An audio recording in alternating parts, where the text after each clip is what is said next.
Punjab Kesari TV देख रहे सभी दर्शकों का स्वागत है। अभी देशव्यापी जो कोविड-19 का संकट चला हुआ है, इसी बीच बर्ड फ्लू ने भी दस्तक दे दी है।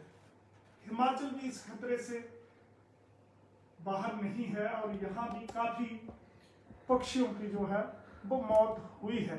अलर्ट जारी हो चुका है। हिमाचल प्रदेश सरकार के क्या प्रबंध हैं, क्या व्यवस्थाएं हैं, हमारे साथ हैं हिमाचल प्रदेश के पशुपालन मंत्री, senior cabinet minister Shri Virendra Kanwar. जानते हैं क्या है इंतजाम। सर, स्वागत है आपका। धन्यवाद। सर, बर्ड फ्लू ने दस्तक दी है, पंचायत चुनाव भी चले हुए हैं, इसी बीच अभी कोविड-19 भी का भी प्रकोप जारी है और बर्ड फ्लू से एक बड़ा खतरा पैदा हुआ है। क्या इंतजाम है?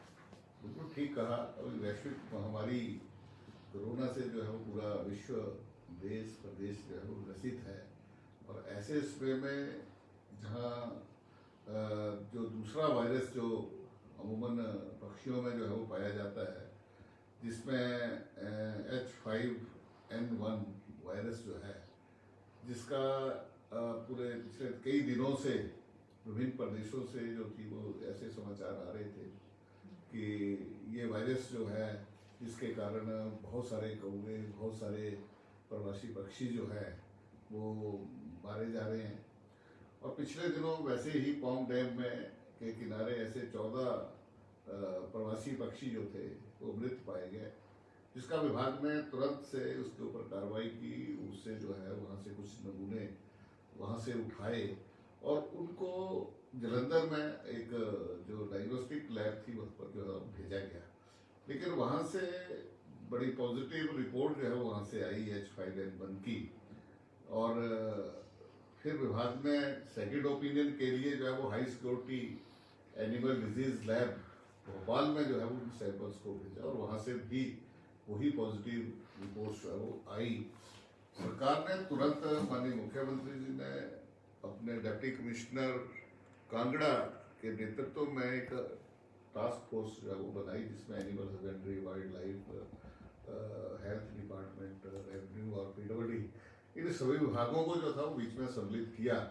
और उन्होंने जो बैठक की उसमें निर्णय लिया कि ये जो 5 सब डिवीजन है, जिसमें से एक जो पौंग डैम के किनारे जो आते हैं, जिसमें इंदौरा है, साथ में फतेहपुर है और साथ में जो दूसरे हमारे जो जितने भी ब्लॉक्स जो है वो साथ आते हैं, उनको जो है उनकी 1 किलोमीटर जो पौंग डैम की पैराफरी में जो है वो टोटल पोल्ट्री फिशरी की एक्टिविटीज़ को जो है और टोटली एक्टिविटीज़ को जो है वो हमने बैन कर दिया कि वहाँ से मछली जो है वो उसको शिकार नहीं हो पाएगा। वहाँ से अंडे और मुर्गी के मीट खाने के ऊपर और मछली खाने के ऊपर हमने तुरंत प्रतिबंध लगा दिया।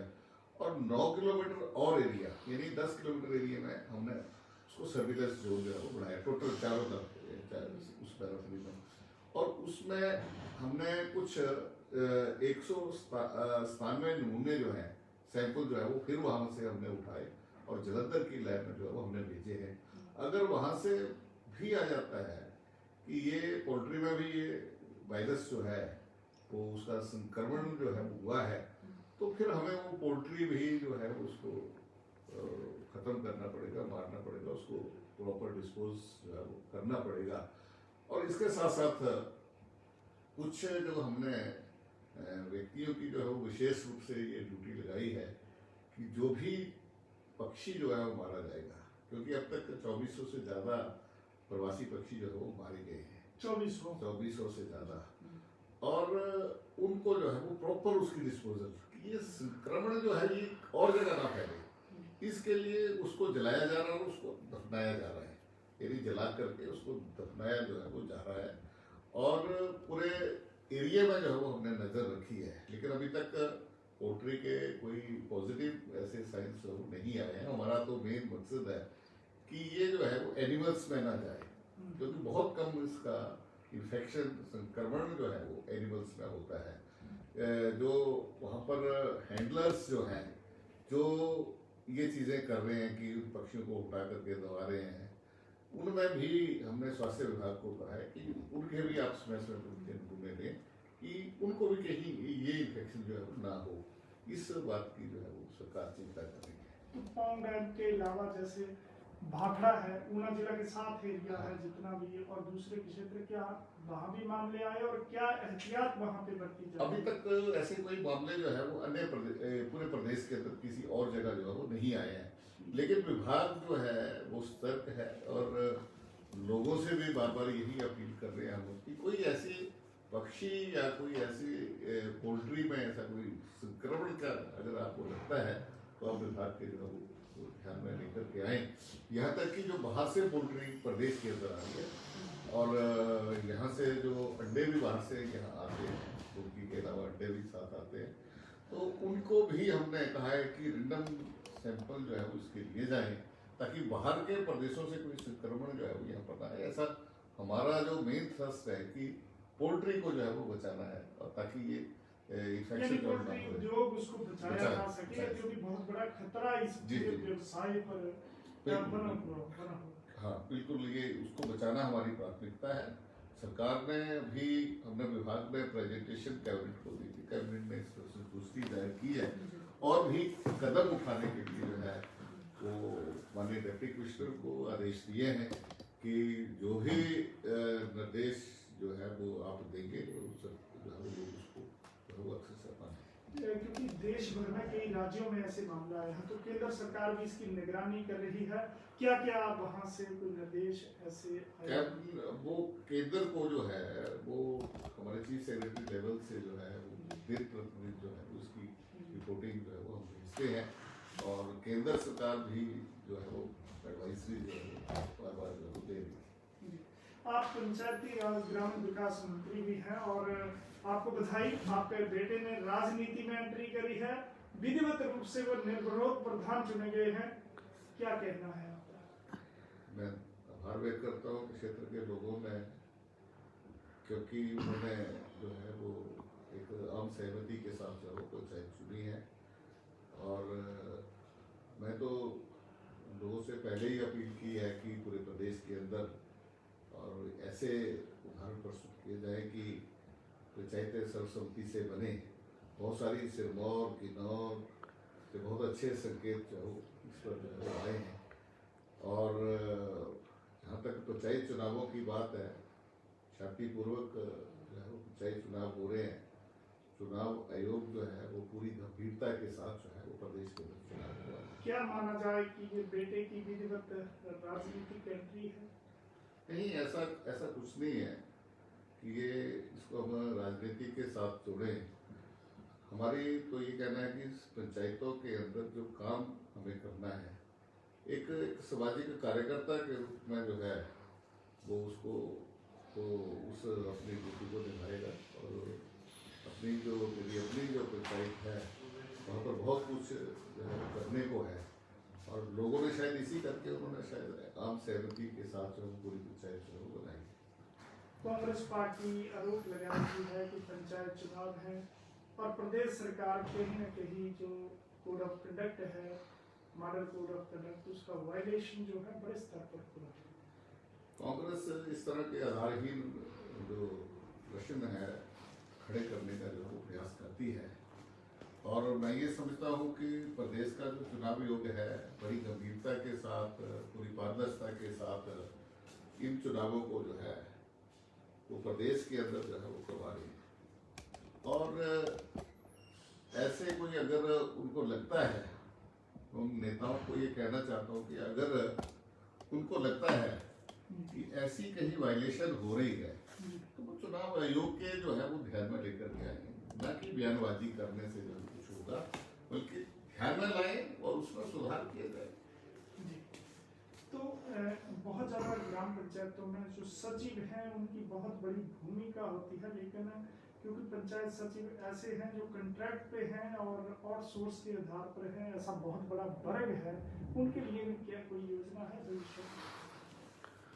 ये पहली बार हमारी सरकार बनने के बाद हमने एक नीतिगत फैसला लिया है कि जो कॉन्ट्रैक्ट पर किए हैं, जो पहले पंचायत सहायक थे उनको कॉन्ट्रैक्ट में लिया है और हमने 3 वर्षों के अंदर जो है वो उनको रेगुलर करना है और हमने नई भर्तियां भी जो है वो करने का निर्णय लिया है। हमने नई पंचायतें भी बनाई हैं, हो सकता है कि वो पोस्टें बढ़े भी, तो आने वाले समय में हम कॉन्ट्रैक्ट पर ले रहे हैं। ये तो नीतिगत फैसला पूरे देश के अंदर है कि 3 वर्ष अनुबंध के ऊपर रहेंगे और 3 वर्ष के बाद रेगुलर होंगे। कौन साहब, सड़कों को कब पशुओं से मुक्ति मिलेगी जो बेसहारा पशु हैं? आपने गौ सेंचुरी बनाने की बात कही है, क्या मास्टर प्लान है? मैंने पूरे प्रदेश के अंदर बड़ी बड़ी ऐसी गौ सेंचुरीज बनाई हैं क्योंकि बड़े युद्ध स्तर के ऊपर जो है उसके ऊपर काम चला है। अभी सरकार ने ये भी नीतिगत फैसला लिया कि जो NGO अगर गौशाला बनाने के लिए आगे आएगी तो हम उसको 500 रुपये प्रति गाय जो है या बैल जो है उसके रखने के लिए जो है सरकार गौशाला बनाना चाहता है, हाँ उसको देंगे। सरकार किसी भी गौशाला को जो गौशाला बनाना चाहता है, किसी भी व्यक्ति को NGO को जो है वो जमीन जो है वो भी हम उपलब्ध करा रहे हैं। और आपने देखा कि अधिकतर जो गौशालाएं उनको NGO ही चला रही हैं और बहुत अच्छी गौशालाएं चला रही हैं। और हमने उनसे किया था कि अगर और वो उसको कैपेसिटी बढ़ाना चाहती हैं, वहाँ पर कुछ आधारभूत सुविधाएं चाहते हैं, तो हमने मनरेगा में वो भी व्यवस्था जो है उसके लिए की है। और आपको इस बात की प्रसन्नता होगी कि अभी जो हमारे पास लेटेस्ट आंकड़े आए हैं, हमने कोई ये जो पॉलिसी 500 रुपये की शुरू होने के बाद 6000 ऐसा गौवंश है, 6000 से ज़्यादा जो सड़क पर था और लोगों ने गौशाला में लेकर के आए हैं। हमने सिरमौर जिला को कैटल फ्री किया है। हमने ये अपना हांडाकुंडी में एक गौ सेंचुरी बनाई है।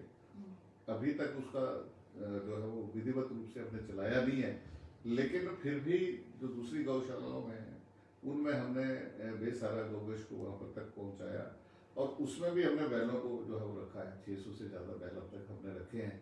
और मैं आपको इस बात की जानकारी देना चाहता हूँ कि 1 हफ्ते के अंदर अंदर हमारा सोलन जिला भी कैटल फ्री हो जाएगा और 7 ऐसी बड़ी गौ सेंचुरीज जो है वो कांगड़ा में बन रही हैं, एक हमीरपुर में बन करके तैयार हो रही है। उन्होंने कहा कि मकर संक्रांति तक हम उसको काम को पूरा कर देंगे।